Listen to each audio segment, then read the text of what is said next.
It Was Just an Accident is a thriller that follows Vahid. He's an Iranian man who's haunted by a traumatic experience where he was imprisoned by the regime and tortured. He encounters the man who he believes tortured him and holds him captive, but he's not 100% certain it's the right guy since he was blindfolded the whole time. He ends up picking up other victims of the regime in a journey to identify the man, and his doubt settles in at the same time as his ambivalence toward taking revenge. So this movie explores the murky territory that is seeking revenge. Whether or not it's justified despite the awful things that were done to us, how seeking it furthers the cycle of violence and hatred, and whether or not it'll actually help heal our wounds versus opening them back up. Unlike your average revenge thriller, this movie starts juggling the morality of the dilemma quite early, and that's coupled with the ambiguity of whether or not Vahid has the right guy all throughout the movie. There's also a little splash of talk of fate. There's talk of the things that are meant to be, which really adds another interesting angle to all the murky things that the characters are grappling with. And the movie is a loud and fiery clapback at authoritarianism. It exposes the corruption of the Iranian regime, their inhumane practices, and their systems that fail its citizens, but it should serve as a cinematic rallying cry against all unchecked powers that serve themselves over their people. As Vahid and the other characters he picks up along the way go about the conflict at hand, they each share bits and pieces of their stories. Through them, the movie sheds light on the many acts of cruelty that the regime gets away with committing, as well as many other cultural issues in Iran. When you understand things about the culture there, you will see that there's a lot of defiance in this movie with the minority groups and the women.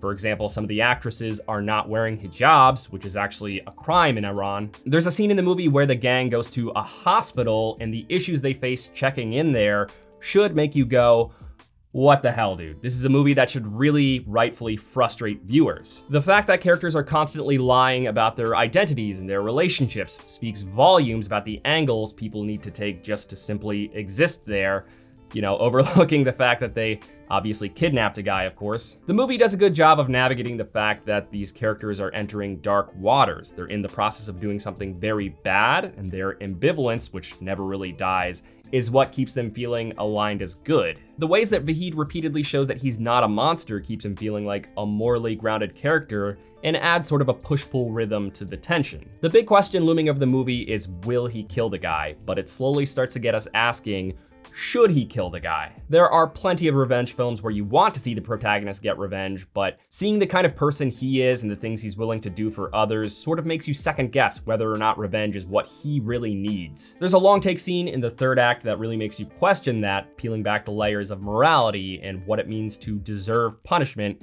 This scene was absolutely amazing. I'm sure some of you might be thinking, oh, okay, another douchey film buff gushing over a long take scene. What a shocker. I get it. But even if this entire movie goes over your head, this scene will hit hard. Despite the heavy subject matter, there is a tiny splash of humor.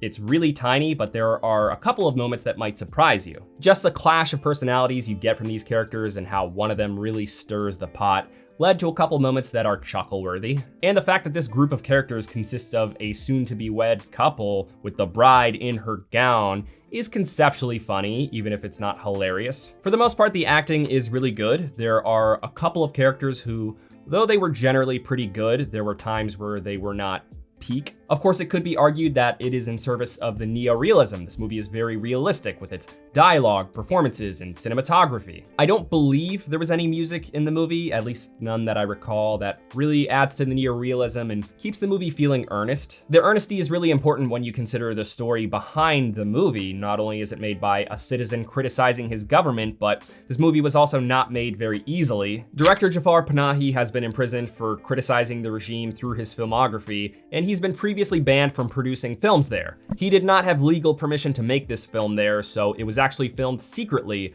Most of the extras you see on screen are actual Iranian citizens. Strategizing cinematography is obviously a huge obstacle throughout filming, so the fact that many of the scenes in public still look amazing is genuinely impressive. The film was edited in a safe house on a MacBook with only 8 gigabytes of RAM. For my fellow video editors out there, that should definitely make you feel some secondhand struggle. The movie was smuggled out of the country. They finished post-production in France and premiered the movie at Cannes Film Festival, where it won the Palme d'Or, which is the grand prize there. Knowing the details behind the making of the film, what citizens experienced living there, and the fact that real experiences inspired it definitely shines a different light on the things that happen in the story. France has also officially named this film as their submission for Best International Feature, since Iran obviously would not.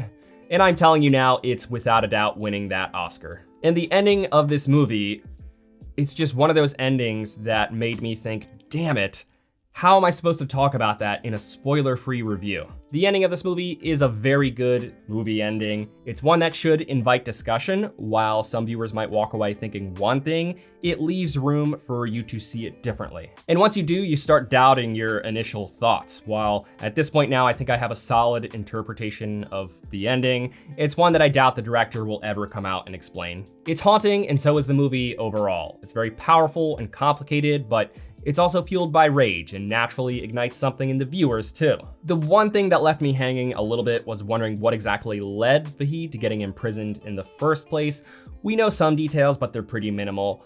A small criticism for an otherwise great film. It's a movie I walked out of thinking, yeah, that was actually a pretty good movie. But the more I thought about it and started putting this review together, the more I started to realize, man, that was a really, really good movie. So I probably will watch this movie again at some point, but from just one viewing, I can tell you that it is worth the hype. So I will land on the top end of good with this one. It's exciting, powerful, and eye-opening. It's on a limited theatrical release right now, but you should 100% go see it if you can. The more you know about Iran's culture and the real-world context behind the story, the better. But it's not completely necessary. It would still be a good movie if you went in blind. Thank you for watching this review. If it brought you any value at all, please give it a like. Really helps this channel grow. I will see you later this week with my reviews of Die My Love and Nouvelle Vague.